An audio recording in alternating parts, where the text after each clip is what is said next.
자, 문재인 정부 출범 195일 만에 내각이 완성이 됐습니다. 논란이 있었던 홍종학 중소벤처기업부 장관 임명은 그대로 밀고 갔는데요. 반대가 많았던 장관, 마음고생했다 대통령이 위로를 했었습니다. 그 장면으로 먼저 모시겠습니다. 중소벤처기업부 장관회와 2017년 11월 20일 중소벤처기업부의 갈 길이 아주 바쁘다 이런 좀 사정들을 감안해서 야당들도 양해해 주시기를 당부를 드립니다. 하여튼 마음고생 많았습니다. 열심히 해주시고요. 또 반대가 많았던 장관님들이 오히려 더 잘한다. 그만큼 그런 가설이 그게 가설이 아니라 정말이 정리를 한번 해주시면 됩니다. 반대가 많았던 장관들이 오히려 더 잘한다. 새롭게 지금 청와대 앞에서요. 촛불 집회 그림 배경으로 기념 촬영을 하는 모습을 보고 계십니다. 문 대통령이 우리 정부 정신에 부합하고 좋아 보인다고 하던데요. 중소기업도 마찬가지일까요? 중소기업 벤처 수호천사 되겠다고 하던데 잘할 수 있겠습니까? 그래서 잘해야 되죠. 그런데 네. 또 우여곡절도 있었고 해서 말이죠. 그런데 다만 이제 야당들이 그렇게 반대했는데도 불구하고 기어이 그 임명을 강행하지 않았습니까? 네. 그런 점에서 물론 장관은 이제 임명 동의 절차가 필요 없습니다만은 그러나 국회에서 청문회 절차를 거친다는 의미는 이 적격성이라든가 그 자질이라든지 자격이라든지 이런 걸 검증해서 국회 차원에서 이 사람은 되겠다, 적합하다든지 아니라든지 이런 걸 판단하는 그런 과정인데 이번에 보니까 그럼에도 불구하고 임명을 강행했다. 이 점은 이제 좀 유감스럽고 그러나 또 문 대통령이 말씀하셨듯이 이제 또 정부가 지금 출범한 지 지금 오래됐는데 아직도 네. 조각이 완료되지 않았고 갈 길은 멀고 말이죠. 시간은 없고 이런 그런 점에서 보면 이제 다만 야당들도 어느 정도는 이해해 줘야 되겠는데 다만 이제 이게 이제 조각이 끝났으니까 대통령이 이제 정무수석을 보내든지 네. 실장을 보내든지 해서 각 당에 대해서 특히 야당에 대해서 충분히 한 번 더 설명해주고 양해를 구하는 그런 절차를 밟으면 좋지 않을까 이런 생각이 듭니다. 예. 야당은 좀 싸늘한 입장이 있었습니다. 특히 국민의당은 더 큰 민심 잃을 거다. 소탐 대실이 아니라 홍탐 대실 이렇게 이야기를 하시던데요. 어떻게 보셨습니까, 장제정 위원님? 예, 우리 당 입장에서는 어제도 그렇고 오늘 아침까지도 네. 홍종학 후보자 임명을 반대를 했었는데 결국은 이제 강행을 했습니다. 근데 대통령 인사 권한을 그렇게 행사하시겠다라고 하니까 할 수는 없습니다. 더 이상 반대하기는 어렵지만. 근데 이제 문 대통령께서 그 홍종학 지금 장관에게 네. 잘하라라는 격려의 의미였겠지만 반대 많았던 장관이 더 잘하더라 이런 농담 같은 얘기를 하셨는데요. 네. 야당 들으라고 말씀하신 것 같아요. 네. 이렇게 잘할 사람들을 보통 다 반대하더라 이렇게 들을 수도 있습니다. 그러면 야당의 이런 인사 검증이나 네. 그런 인사청문회 과정에서의 이런 공격들이 비판들에 대해서 너무 폄하하시는 거 아닌가 이런 비판 그런 거는 그냥 개인적인 사석에서 하셨으면 모르지만 네. 이제 카메라가 다 있고 언론이 있는 자리에서 그런 얘기를 하셨다는 것은 굉장히 적절치 못하다 이런 생각이 들고요. 그다음에 대통령께서 지금 홍종학 장관 같은 경우에도 충분히 밝힐 수 있는 그런 부실한 내용이 네. 걸러지지 못한 것에 대한 그러니까 이제 연이은 인사 참사에 대한 인사 검증 라인, 인사수석과 민정수석에 대한 비판이 굉장히 많았지 않습니까? 네. 근데 거기에 대해서 이런 방구 말씀이 없으세요. 이런 것도 대통령으로서는 네. 야당에 대한 협치의 자세로서는 보기가 어렵다. 이런 네. 좀 말씀을 드립니다. 그래서 좀 대통령이 그런 부분은 좀 깨끗하게 인정하시고 이렇게 넘어가시는. 나중에 이제 지금 감사원장 인사청문회도 남았고 줄줄이 인사가 남아 있습니다. 그렇죠. 그런 것들을 생각한다 그러면 대통령이 야당을 좀 존중하는 그런 모습을 보이시는 게 필요하다 이런 생각이 듭니다. 보통은 이제 부인분들이 오셔서 꽃다발도 받곤 하던데요. 예. 오늘 홍종학 후보자에서 장관이 된 첫날에는 부인의 모습은 눈에 띄지 않았었습니다. 어떻게 헤쳐나갈까요? 부인이 오시지 않은 거야 개별적인 네. 사안이기 때문에 크게 코멘트할 만한 일은 아니겠습니다만 고액 증여가 혹시 의식이 되신 건 아닐까요? 그러진 않았을 겁니다. 네. 아마 정치적으로 그런 것들을 더 보여줘야 되겠다 싶었으면 일부러라도 더 부인을 동부인해서 올 확률이 네. 높은데 그런 생각은 하지 않으신 것 같고요. 문재인 대통령이 다들 아시는 것처럼 이 인사를 강행한 것은 아닙니다. 법적 절차에 따라서 이제 임명을 한 것이고 또 그 반대가 많은 장관들이 후보자들이 훨씬 더 잘한다라고 하는 것의 말씀이 야당에 네. 대한 폄하나 이제 이런 거라기보다 그런 이야기들 특히 뭐 외교부 장관이라든가 교육부 장관에 대한 얘기들이 좀 있었지 않습니까? 근데 실제 네. 국민들의 반응도 높았고 했기 때문에 그렇게 좀 잘해주시길 바라는 개인적인 다짐의 당부의 마음이셨던 것 같고요. 네. 또 인사청문회라고 하는 것을 했는데 그럼에도 불구하고 임명했다라고 하는 그 말씀에 있어서 보자면 사실 인사청문회를 통해서 그 적격성이나 자격 같은 경우를 국민들과 그리고 국회에 같이 이제 증명하는 것인데 많은 국민들이 인사청문회를 보고 나서 네. 임명하는 것이 맞겠다라고 하는 뜻을 훨씬 더 많이 비춰주신 거지 않습니까? 그래서 국민의 뜻에 따라서 정상적으로 그리고 법의 절차에 의해서 임명한 거다 이렇게 보여집니다. 네. 근데 이제 제가 걱정되는 것은 앞으로 반대가 많으면 일을 더 잘할 거니까 계속 반대가 많을수록 더 임명하겠다 이렇게 네. 그런 생각을 하고 계신 거 아닌가 그런 걱정을 할 수밖에 없죠. 국무회의의 자리를 보면은요, 새로 오신 분이 있는가 하면 나가신 분이 있지 않겠습니까? 전병헌 전 수석 같은 경우에는 무려 17시간의 조사를 받은 후에 귀가를 하던데요. 어떻게 보이셨습니까? 뭐 참담하다고 그렇게 말씀하시고 자신은 여전히 뭐 결백하다고 말씀하시는 것 같은데 대개 이제 정치인들은요 어떤 돈이 네. 어떤 돈인지 잘 모를 경우가 있지 않습니까? 자신도 그래서 나중에 보면 그 돈이 그 돈인지를 몰랐다든지 만약 이런 상황이 생길 수도 있어요. 그런데 어쨌든 전병헌 정무수석이 지금 이 새 정부 네. 들어서서 적폐청산을 기치로 내건 이 정부에서 다른 데도 아니고 청와대의 가장 핵심 수석 비서관이 다른 문제도 아니고 바로 저런 아주 불법적인 또 불이한 그런 작은 문제로 저렇게 얽혔다는 것에 대해서는 아마 청와대도 굉장히 이 타격이 클 겁니다. 그리고 네. 이 차제에 청와대나 이제 그 사정기관들에서 또 유념해야 될 것이 항상 역지사지하는 마음을 가져야 됩니다. 그렇죠? 네. 그러니까 나는 옳고 나는 깨끗하고 나는 정의롭고 상대방은 언제나 저 악이거나 아니면 잠재적인 악이다든지 이런 식으로 네. 전제를 두고 그렇게 국정을 운영하다 보면 너무나 많은 적폐청산의 그 수요가 생겨요. 그렇잖아요. 그래서 네. 그런 것 때문에 이 정부는 항상 조심해야 되는데 이번에도 보십시오. 이제 물론 또 다른 한편으로 이렇게 볼 수도 있어요. 전병헌 정무수석 한 사람을 미끼로 주고 수많은 고려를 잡겠다든지 말이죠. 막 이렇게 될 수도 또 그것은 야당들이 그렇게 의심하는 거예요. 그래서 이 적폐청산이라는 게 그렇게 쉬운 뭐 힘만 있다고 되는 게 아니다. 이 점도 충분히 좀 유념하셔가지고 그러니까 내 네. 편이나 남의 편이가 아니라 옳으냐 그러냐. 적법하냐 불법하냐 이걸 좀 따져서 앞으로도 적폐청산 작업에 나서 주셨으면 좋겠네요. 예. 전병헌 전 수석이 갖고 있는 무게 다른 전현직 의원 몇 명과 맞닿을까요? 라고 이야기하신 것 같은데요. 한참 전 수석과 그리고 홍종학 장관 후보자 당시에 논란이 있었을 때 문재인 대통령 이 동남아 순방의 뒷이야기가 조금 전에 공개가 됐습니다. 한참 여사님 생신이라고 해서요. 축하 잔치도 있었던 것 같고 3개국 순방 사진이 공개가 되던데요. 컵라면도 비우고 그리고 여사님의 뒤에 많은 보좌진들이 함께했던 그 장면이었었습니다.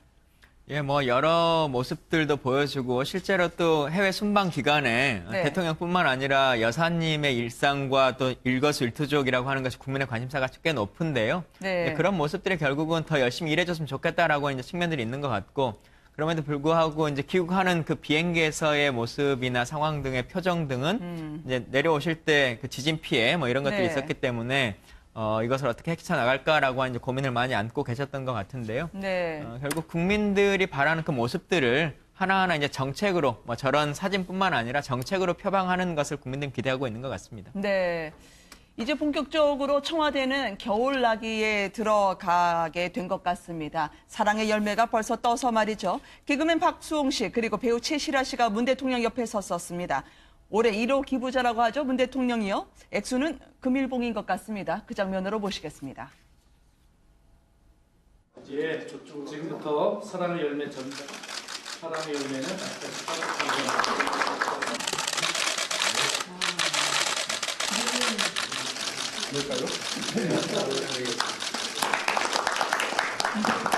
실험 삼아서 만들었는데 이게 포스터를 이렇게 제작을 해주셨다고 저한테 선물로 주셨었어요. 제가 잘 간직하고 있다가 이렇게 행사 있을 때는 꼭 제 거를 달고 나가서 근데 너무 티나요? 똑같은 걸 최시아 씨가 닮은 모습으로 변하는 거 아니에요?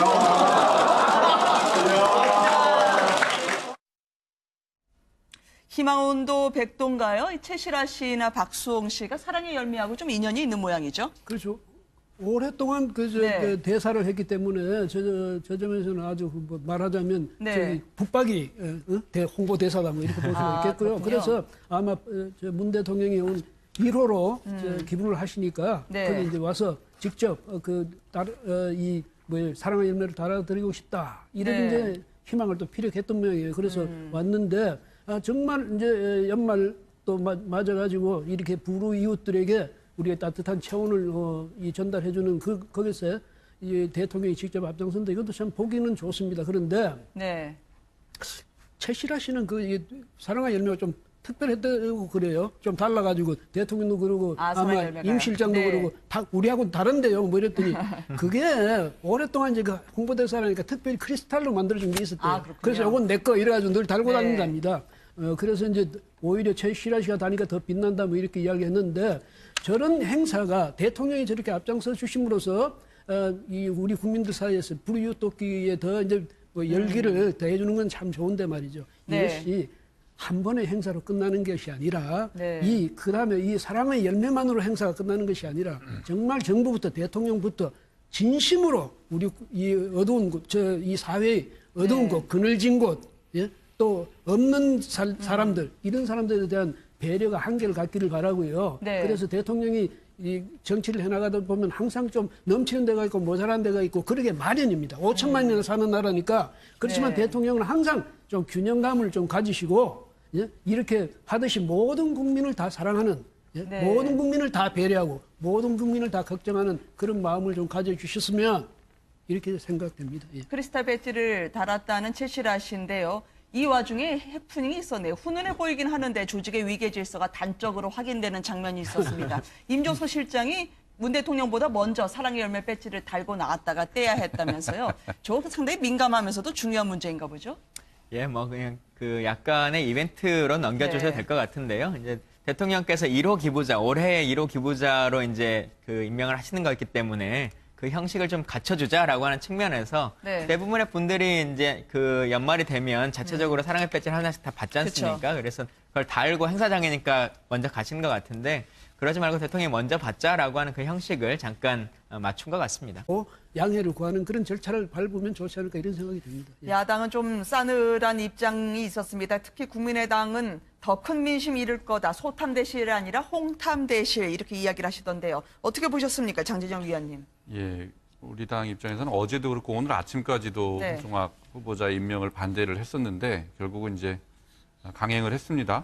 근데 뭐 대통령 인사 권한을 그렇게 행사하시겠다라고 하니까 뭐 할 수는 없습니다. 더 이상 반대하기는 어렵지만. 근데 이제 문 대통령께서 그 홍종학 지금 장관에게 네. 잘하라라는 격려의 의미였겠지만 반대 많았던 장관이 더 잘하더라 이런 농담 같은 얘기를 하셨는데요. 네. 야당 들으라고 말씀하신 것 같아요. 예? 네. 이렇게 잘할 사람들을 보통 다 반대하더라 뭐 이렇게 들을 수도 있습니다. 그러면 야당의 이런 인사 검증이나 네. 그런 인사청문회 과정에서의 이런 공격들이 비판들에 대해서 너무 폄하하시는 거 아닌가 이런 비판 그런 거는 그냥 개인적인 사석에서 하셨으면 모르지만 네. 이제 카메라가 다 있고 언론이 있는 자리에서 그런 얘기를 하셨다는 건 굉장히 적절치. 중소기업도 마찬가지일까요? 중소기업 벤처 수호 천사 되겠다고 하던데 잘할 수 있겠습니까? 그래서 잘해야 되죠. 그런데 네. 또 우여곡절도 있었고 해서 말이죠. 그런데 다만 이제 야당들이 그렇게 반대했는데도 불구하고 기어이 그 임명을 강행하지 않았습니까? 네. 그런 점에서 물론 뭐 장관은 이제 임명 동의 절차가 필요 없습니다만은 그러나 국회에서 청문회 절차를 거친다는 의미는 이 적격성이라든가 그 자질이라든지 자격이라든지 이런 걸 검증해서 국회 차원에서 이 사람은 뭐 되겠다 적격하다든지 적합하다든지 아니라든지 이런 걸 판단하는 그런 과정인데 이번에 보니까 그럼에도 불구하고 임명을 강행했다 이 점은 이제 좀 유감스럽고 그러나 또 문 대통령이 말씀하셨듯이 이제 또 정부가 지금 출범한 지 지금 오래됐는데 아직도 네.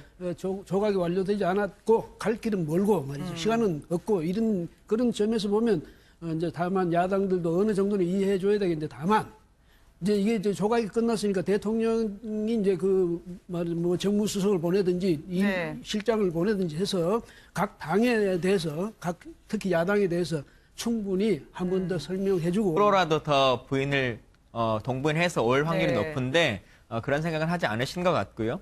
문재인 대통령이 다들 아시는 것처럼 이 인사를 강행한 것은 아닙니다. 법적 절차에 따라서 이제 임명을 한 것이고 또 그 반대가 많은 장관들이 후보자들이 훨씬 더 잘한다라고 하는 것의 말씀이 야당에 네. 대한 폄하나 이제 이런 거라기보다 그런 이야기들 특히 뭐 외교부 장관이라든가 교육부 장관에 대한 얘기들이 좀 있었지 않습니까? 근데 실제 네. 국민들의 반응도 높았고 했기 때문에 그렇게 좀 잘해주시길 바라는 개인적인 다짐의 당부의 마음이셨던 것 같고요. 네. 또 인사청문회라고 하는 것을 했는데 그럼에도 불구하고 임명했다라고 하는 그 말씀에 있어서 보자면 사실 인사청문회를 통해서 그 적격성이나 자격 같은 경우를 국민들과 그리고 국회에 같이 이제 증명하는 것인데 많은 국민들이 인사청문회를 보고 나서 네. 임명하는 것이 맞겠다라고 하는 뜻을 훨씬 더 많이 비춰주신 거지 않습니까? 그래서 국민의 뜻에 따라서 정상적으로 그리고 법의 절차에 의해서 임명한 거다 이렇게 보여집니다. 네.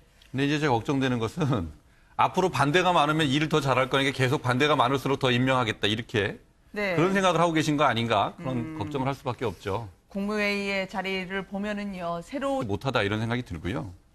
그다음에 대통령께서 지금 홍종학 장관 같은 경우에도 충분히 밝힐 수 있는 그런 부실한 내용이 네. 걸러지지 못한 것에 대한 그러니까 이제 연이은 인사 참사에 대한 인사 검증 라인, 인사수석과 민정수석에 대한 비판이 굉장히 많았지 않습니까? 네. 근데 거기에 대해서 이런 방구 말씀이 없으세요.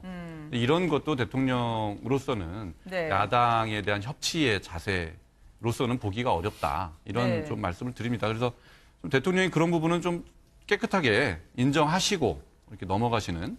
나중에 이제 지금 감사원장 인사청문회도 남았고 줄줄이 인사가 남아 있습니다. 그렇죠. 그런 것들을 생각한다 그러면 대통령이 야당을 좀 존중하는 그런 모습을 보이시는 게 필요하다. 이런 생각이 듭니다. 보통은 이제 부인분들이 오셔서 꽃다발도 받곤 하던데요. 예. 오늘 홍종학 후보자에서 장관이 된 첫날에는 부인의 모습은 눈에 띄지 않았었습니다. 어떻게 헤쳐나갈까요? 뭐 부인이 오시지 않은 거야 개별적인 네. 사안이기 때문에 크게 뭐 코멘트할 만한 일은 아니겠습니다만 고액 증여가 혹시 의식이 되신 건 아닐까요? 뭐 그러진 않았을 겁니다. 네. 아마 뭐 정치적으로 그런 것들을 더 보여줘야 되겠다 싶었으면 일부 자, 문재인 정부 출범 195일 만에 내각이 완성이 됐습니다. 논란이 있었던 홍종학 중소벤처기업부 장관 임명은 그대로 밀고 갔는데요. 반대가 많았던 장관, 마음고생했다 대통령이 위로를 했었습니다. 그 장면으로 먼저 모시겠습니다. 중소벤처기업부 장관의 법 2017년 11월 20일 중소벤처기업부의 갈 길이 아주 바쁘다 이런 좀 사정들을 감안해서 야당들도 양해해 주시기를 당부를 드립니다. 하여튼 뭐 마음고생 많으십니다. 열심히 해주시고요. 뭐 또 반대가 많았던 장관님들이 오히려 더 잘한다. 많고 그런 가설이 그게 가설이 아니라 정말이다. 이렇게 정리를 한번 해주시면 됩니다. 반대가 많았던 장관들이 오히려 더 잘한다. 새롭게 지금 청와대 앞에서요, 촛불 집회 그림 배경으로 기념 촬영을 하는 모습을 보고 계십니다. 문 대통령이 우리 정부 정신에 부합하고 좋아 보인다고 하던데요.